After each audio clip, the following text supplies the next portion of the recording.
राम राम नमस्कार सभी किसान भाइयों को फार्मिंग ज्योग्राफी चैनल पे एक बार फिर से आप सभी का स्वागत करता हूं। देसी गोवंश की अगर बात आती है, थारपारकर या फिर अन्य देसी गोवंश जो रखते हैं, तो कहीं ना कहीं शेड की उनमें ये बात आती है कि वहां पे माइंड सेट करना काफी मुश्किल रहता है कि किस प्रकार शेड बनाए।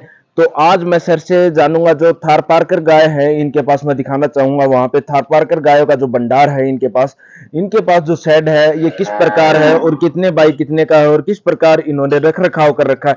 तो डिटेल से पूरी जानकारी आप सभी तक साझा करूंगा। नमस्कार सर, जय गौ माता जय गोपाल। नमस्कार, जय गौ माता जय गोपाल। सर, शेड की अगर बात आती है तो सबसे पहले माइंड सेट में ये दिक्कत आती है कि किस प्रकार का शेड अपन बनाए, सीमेंटेड बनाए या फिर अलग अलग प्रकार, जो जितने भी शेड होते हैं सभी माइंड में कहीं ना कहीं घूमते रहते हैं।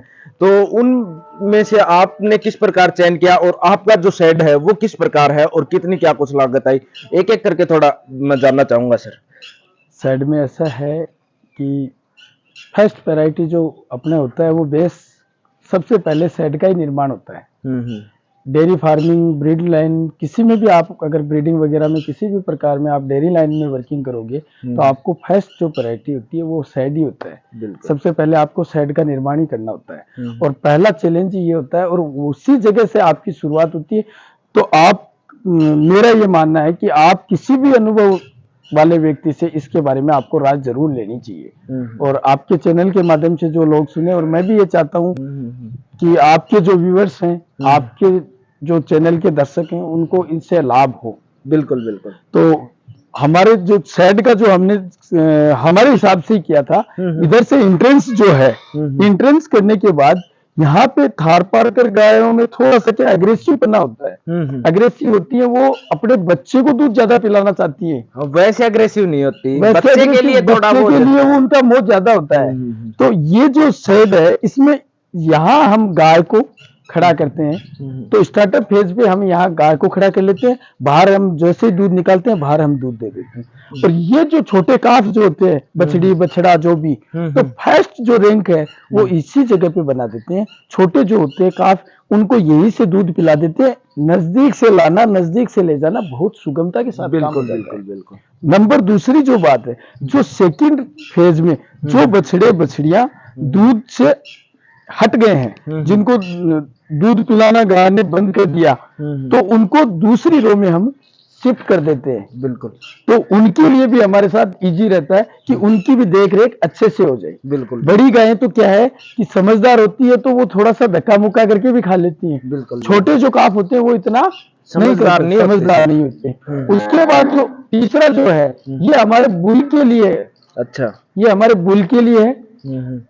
अगर किसी समय कोई गाय है जो ब्याह रही है, उसके लिए तो ये एक कवर्ड है, स्पेशल जो, और सेफ है, प्रोटेक्शन है चारों ओर। बिल्कुल बिल्कुल। और हमने एक अस्थाई जो बाहर की साइड में भी एक बना रखा है, उस साइड जी। दूसरा जो है, ये तो 3 स्टेप हुई। हाँ। चौथा जो सबसे इंपॉर्टेंट है वो ये है कि अपने जो शेड की, ये शेड वैसे देखा जाए तो ना कच्चा है और ना पक्का है। छप्पर वाला जो शेड होता है वो सस्ता रहता है बनिस्पत, लेकिन उसकी बार बार मेंटेनेंस होती है।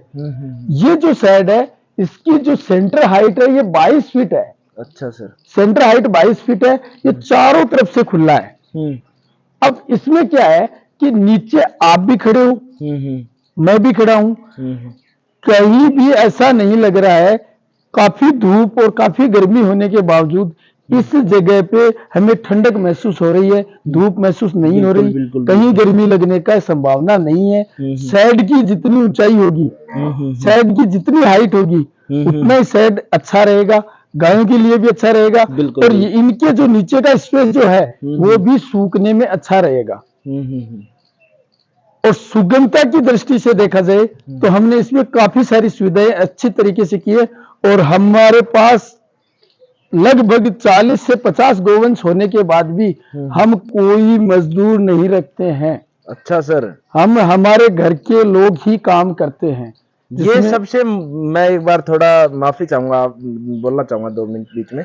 सबसे बड़ी जो प्रॉब्लम आती है, लोग सोचते हैं डेयरी फार्म कर ले, चलो वो बात अलग होगी, एक बार देसी गोवंश या फिर विलायती गाय की, लेकिन डेयरी फार्म की जब बात आती है या फिर किसी भी फार्म की, सोचते हैं लेबर रख ले, वो रख ले, तो वो काम ज्यादा समय तक लंबा चलने वाला नहीं होता। आपने जो एक इम्पोर्टेंट बात बताई है, इससे कहीं ना कहीं लोगों को सीख लेनी चाहिए कि अगर आप जो है फार्म करना चाहेंगे तो उसकी जो है जड़ें मजबूत होनी चाहिए, बिल्कुल अपने आप पे निर्भर करके चलना पड़ेगा, ना कि मजदूर के ऊपर। वो हाँ, यही बात मैं बताने वाला था कि आप जब शेड का निर्माण करो तो आप इस बेस से करो कि आपका हर काम सुगमता के साथ हो। बिल्कुल। आप शेड का निर्माण करोगे, जैसे आप ये 4 दीवारी देख रहे हो, इस 4 दीवारी के अंदर ये शेड के एक कोने में बनी हुई है, इसके अंदर सूखा चारा स्टोरेज है। अच्छा। इसी के अंदर चाप कटर लगा हुआ है। अच्छा। इसी के अंदर चाप कटर लगा हुआ है। जैसे ही हरा चारा आता है, जितना हरा डालना उतना चाप कटर से ग्राइंड किया और सूखा जितना लेना उतना लिया, और ये जो सतह है इसके ऊपर से इसी में डाल देते हैं, नांद में। अच्छा अच्छा। इस सतह से उधर से अंदर से ऊपर रख के बिल्कुल और अंदर डाल देते हैं। तो बार बार बाहर से घूम के आने का, बार बार उधर से घूम के आने का, बीच में गायों का आना, डिस्टर्ब करना, खाने के लिए तो सभी दौड़ेंगी ना। बिल्कुल बिल्कुल। खाने के लिए तो दौड़ेंगी। तो खाने के लिए आती है तो वो क्या, काफी बार चोट भी लग जाती है, काम करने वाले आदमी की भी चोट लगती है। उसके पास जो मटेरियल होता है, जो चारा वगैरह होता है, उसको भी बिखेर देती है, बिखरा देती है।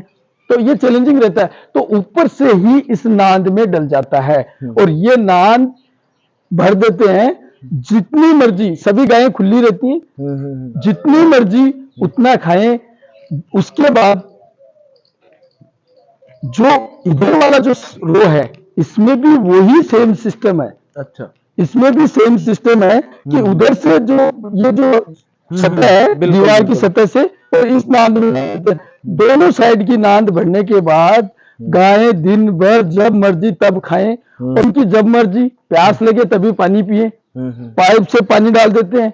इनको भी किसी बाल्टी वगैरह से डालना, वाल खोलना, ट्यूबवेल चलाना कोई बड़ा लंबा चौड़ा नहीं है। ऊपर एक रखा हुआ है, जब भी खाली होती है तब नल से लगा देते हैं। इधर चारा है, इधर पानी है, जब मर्जी घूमे। पूरा खुला शेड है। बिल्कुल बिल्कुल। इसकी जो लगभग मेरा मानना है कि ये 3 बीघा के आसपास जो है, इसको वायर से कोटेड किया हुआ है, तारबंदी, इसके तारबंदी कर दी। अब इसके अंदर जब मर्जी जैसे मर्जी घूमे। इसमें 4 पेड़ भी हैं, छांव में बैठना चाहिए उसमें भी बैठे, और बाकी शेड की भी काफी लंबी दूरी तक छांव रहती है। बिल्कुल बिल्कुल। सर एक बार लास्ट में मैं जो क्वेश्चन है वो पूछना चाहूंगा, क्योंकि व्यूअर्स कई बार बोलते हैं कि वीडियो बना दी शेड की, लेकिन जो अप्रोक्स क्या कुछ लागत आई है वो लागत जानना चाहूंगा सर मैं।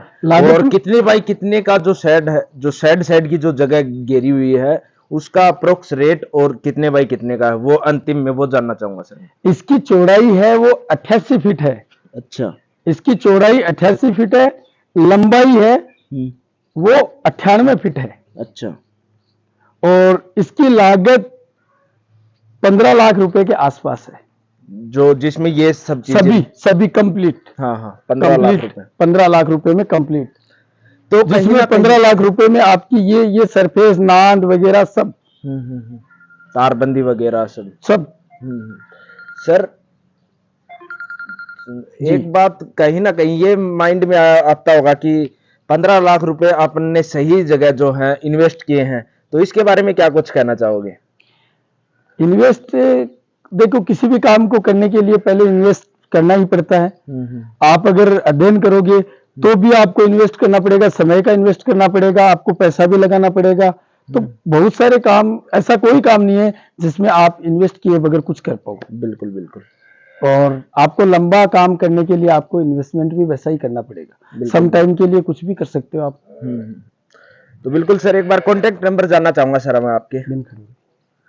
हाँ, मेरा कॉन्टेक्ट नंबर है 9636550002 9636550002। बिल्कुल। तो जैसा कि सर से जाना, पूरी जानकारी आप सभी तक साझा करने की कोशिश की है। फिर भी अगर कोई जानकारी हमसे अधूरी रह गई है तो वीडियो कमेंट बॉक्स में कमेंट करके जरूर बताएं। बहुत बहुत धन्यवाद सर। जय गौ माता। जय गौ माता।